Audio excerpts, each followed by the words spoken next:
We came to this topic to change a little bit in the edition history of Danubiana Carpathica, which had focused in the past very much on classical minority issues. And we wanted to choose a topic which combines minority issues actually with a topic from the cultural history. So we came very quickly to sports history, which is a topic not yet aborted so much, at least in German historiography.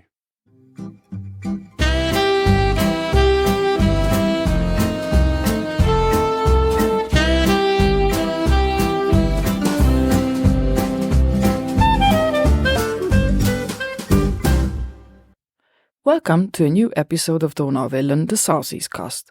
We are talking about people, topics and books down the Danube and up the Carpathians. My name is Enikő Dácz and I am happy to introduce my colleagues Angela Ilić and Tobias Weger, whose volume Movement, Organization, Ideology, Mobilization through Sport in Southeast Europe in the 19th and 20th centuries has just been published. The volume is part of the Danubiana Carpathica series, which is jointly published by several institutions, including the EKGS. All further information on the book can be found in the show notes.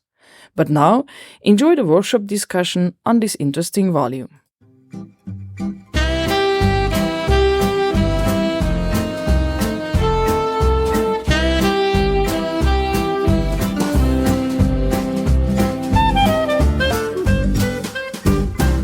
We are sitting in the EKGS and discussing about the book you published together. We are speaking in English about a book that you published with a German and English introduction, and the book contains papers in both languages. Was it clear from the very beginning that you will combine these languages? Yes, I think from our end it was quite clear, and the reason for that is that there has been written quite a lot about sports in the Southeastern European context in recent years. Much of that has focused on soccer as the primary sport, and much of that has been written in English. So we thought if we want to tackle this topic, even though we are doing it from a primarily historical perspective, we wanted to also reach the people not only researching this topic, but also those that might be interested in reading the research results. So that's why we were aiming at also targeting an English-speaking audience. That's why we also had a German version of this discussion, and now we are addressing our English-speaking public. When did you begin to work on the idea for the present issue of the Danubiana Carpathica? Well, I think it was at the end of 2021 when we started to develop this idea and focus on this topic of sport history in Southeastern Europe. Mm-hmm. Which were the alternatives to this topic? How did you choose this topic? Were there any alternatives? As far as I remember, there was no alternative. We came to this topic to change a little bit in the edition history of Danubiana Carpathica, which had focused in the past very much on classical minority issues. And we wanted to choose a topic which combines minority issues actually with a topic from the cultural history. So we came very quickly to sports history, which is a topic not yet aborted so much, at least in German historiography. And how did you invite your contributors to this combination of topics? We issued a call for papers, again in 2 languages from the start. And through that, we received a number of different abstracts. And then additionally, we also asked a few people who we knew were working on the history of sports in different contexts. I myself had been working on a monograph on Rijeka and Maribor, and so I already had the contacts. I knew the people who were interested in maybe writing a chapter for us on these cities. A brief look into the table of contents reveals the interdisciplinary approach, which already was mentioned. How did you structure the partly quite divergent perspectives on your topic? That was quite a challenge, I have to admit, because we covered, the articles cover actually quite a large field, both geographically, topically in terms of sports, different kinds of sports, but also chronologically and historically. So we ended up with a structure that is a little bit hybrid in terms of beginning with 2 case studies on 2 cities and then moving on to more of a geographical cluster where we have several contributions that all deal with Romania, but from very different perspectives. And then we also have a section that focuses on the interwar period. And there we have a wide variety of geographical focuses ranging from Hungary to Austria to Romania and to interwar Yugoslavia. And then in the end, we also ended up having a section, which was just by default, but where all of the contributions focus on football. Mm-hmm.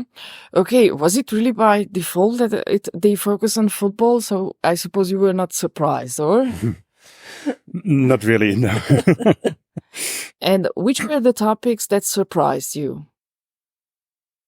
Well, actually, as Angela already mentioned, there's a broad variety of topics, and to see actually this variety of sport history, starting from soccer up to mountaineering and other forms of sport, bicycle sports, for instance, tennis, was quite surprising to see that all these kinds of sports, all these different disciplines were widespread in Southeastern Europe.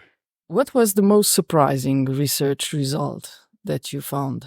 For me, one of the most important things that I took away from many of these articles is that inclusion and exclusion existed parallel to one another. And that was also very visible in the area of sports. And sports were in many ways, whether on a national level or on a regional or on a local urban level, was often a way of dividing, but also bringing people together at the same time. And that these really contradictory situations existed parallel to each other at the same time. Could you name an example of such inclusion and exclusion through sports in the case of the German minorities you were focused on? Well, for instance, if we look on the study on Transylvania, which is presented by Ulrich Wien, you can see that in this case, sport was limited to a confessional group, so there was no inclusion of people of other faith, religious faith. Whereas in other chapters, as we have seen, for instance, in the example of Maribor, there were attempts to create sports which included transnational groups in these towns. And you mentioned that you had several topics from different regions. We mentioned a few of these regions. Do you have also, so to say, undiscovered or regions in focus which are not that often discussed in the research? We have one contribution from Bulgaria. And in this case, it was almost impossible, unfortunately, to reconstruct the sports history of the German-speaking minority. But instead, it focuses on a couple of different minority groups that are present in Bulgaria today. For me, this was a very interesting study because that is an area and that is a topic that most people really don't know much about. Uh-huh. In fact, if we take a look at the classical fields of research geographically of the IKGS, we have very little knowledge on sports from Bessarabia, for instance, from Bukovina, and from areas like Dobrucha or the Banat, which of course have their own sport history too, but very little research has been done so far on these areas. And did you manage to gather some papers to these topics? No, this is actually one areas? One of the fields that remains to be researched. Okay, so we already spotted the necessities for future researches, but remaining by the idea of inclusion and exclusion, how did you said how inclusion or how exclusion functioned in the case of the study of Ulrich Wien, but how did inclusion through sports in an interethnic context function? Do you have examples in your book for inclusion, how it worked? I think the case studies from Rijeka and Maribor show that very clearly, that right next to the exclusion, also this inclusion functioned, and that there were very strong and also very visible sports clubs that united people of all backgrounds. And this was true for all kinds of sports. I think that's one of the nice things that that we have in this volume, is that we have so many different kinds of sports that get mentioned. And this volume is not reduced to just soccer, which is often reduced to, or maybe even gymnastics, but we truly have mentions of a lot of different sport arts. And it's not only in soccer that this comes across, but also in some of the other sport arts. The question of how to organize clubs and sports movements, whether it's focused on national or linguistic identities, or whether it's actually a city-wide club. So there are lots of examples, I think, also in some of the other articles. I think if we take a closer look, to answer your question on inclusion or exclusion, if we take a closer look on time periods, we can also see that this history varies from time to time. I'll give you the example of mountaineering history as well in Transylvania as in Upper Hungary, later Slovakia. The beginnings of mountaineering history was a common history of Germans, Hungarians, Slovaks, Romanians. And the idea of mountaineering as a kind of defending a natural border against an imagined enemy came much later. So the beginnings were very much a transnational history, and only very later this history of mountaineering was split up in different national branches. Mm-hmm. If we are speaking about geography and the Carpathians, then of course I'm reminded of our transnational Carpathians that we had in the Spiegelungen. And in that case, we had huge discussions when doing those two issues on the transnational Carpathians on how the territory was split up or wasn't split up. And we actually saw also how the tourism influenced the way the mountains were perceived. Do you have topics which are at the crossroads? You mentioned the mountaineering, but do you have other topics which are at crossroads between tourism and sports, others than the Carpathians? Well, again, if we come back to the example of Maribor, there are examples given that the so-called Verschönerungsvereine were part of this development movement of the town, and in this kind of town development emerged also some sport associations. Mm-hmm. It is very hard to speak about sports and ethnic identities and national identities and not to see the similarities between the past and the present mobilization through sports. Where do you see the differences? Because I think that the similarities are easy to find. What kind of differences do you see? Well, of course, we live in a very medialized time, and if we have a big sport event today, like the soccer European competition, there is a lot of media echo to the sports events, whereas at the very beginning, sport history was rather an elite, bourgeois elite history, which was later on enlarged to other social groups. And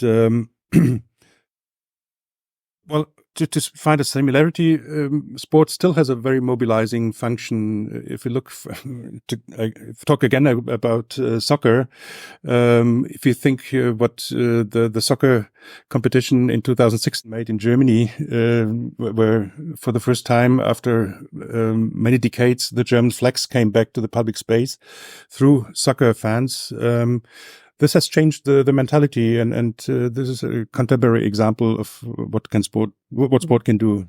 We know that, of course, in the case of minorities, we have a special situation, so to say, in some cases. And you were focusing on the German minorities partly. Do you see any differences between how the German minorities could be mobilized through sports and compared with other nationalities? Well, actually, from the very beginning, there is a close interaction between the German national sport movement at the beginning of the 19th century, which was founded by the Turnvater Jan, and the reaction, for instance, of the Slav people, which emerged a little bit later through the Stockholm movements, which were first created by Miroslav Tirš in Prague, and then spread all over, especially the Western and the Southern Slavic people. Thank you very much for the discussion and for the insights and the shared experience. I wish you many readers and our listeners inspiring reading.